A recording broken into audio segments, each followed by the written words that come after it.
Back in the beginning of 2023, I went in for a routine colonoscopy based on my age, and the result was a Crohn's diagnosis. My gastroenterologist pointed out some blistering and some scarring in my colon. She asked me a bunch of questions like if I had any long, painful stomach issues or if I took a lot of ibuprofen. She said often Crohn's is hereditary. I had been having stomach issues, usually in association with alcohol consumption, but also when I'd eat certain things like raw vegetables, like broccoli, and when I ate commercial breads. I have also suffered from heartburn, hemorrhoids, and an anal fistula. I had surgery for the hemorrhoids and fistula, but was still struggling with bouts of painful stomach cramps and diarrhea, which I came to find out was a flare, and I continued to suffer heartburn. These have been my main symptoms now and before being diagnosed. It bothered me a little that not one of my gastroenterologists I'd seen in the past had suggested I might suffer from a disease. Each doctor merely performed their job for the symptom that presented at the time. My current doctor prescribed mesalamine, which is an anti-inflammatory drug used to prevent relapses. I can't take large pills, so I asked her how that would work, as the medication states clearly not to crush or break as it has to make it all the way to the colon. She said it was fine. That didn't make sense to me. Also, the medication was extremely expensive. I would hate to buy it and it not work because I took it wrong.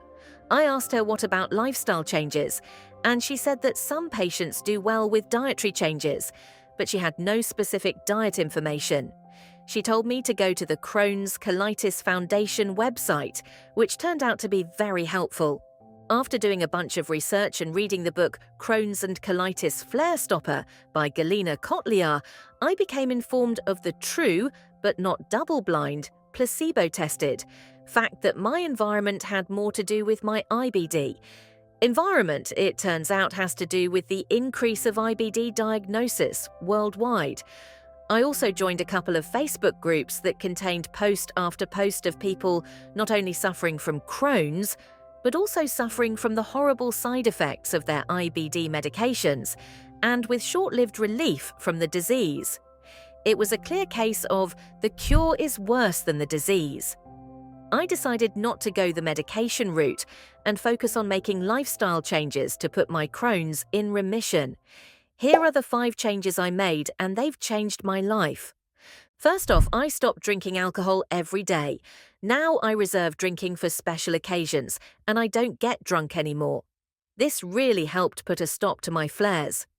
I started writing down foods that gave me any discomfort and cut them out at first. This helped me get to baseline.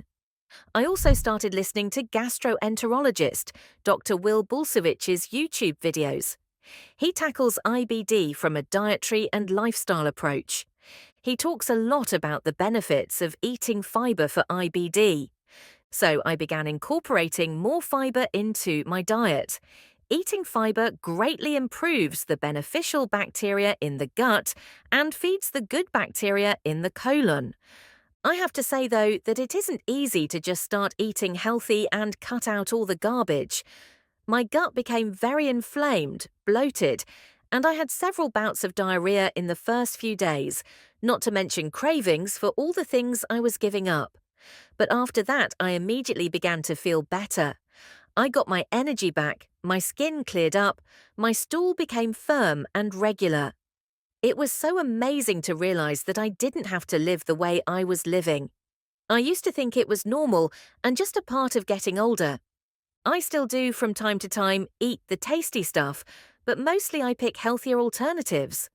I love chocolate dipped in peanut butter, so now I get 70% dark chocolate and almond butter. I eat a lot more fruit, and that helps my sugar cravings. And I still eat popcorn because it's my kryptonite.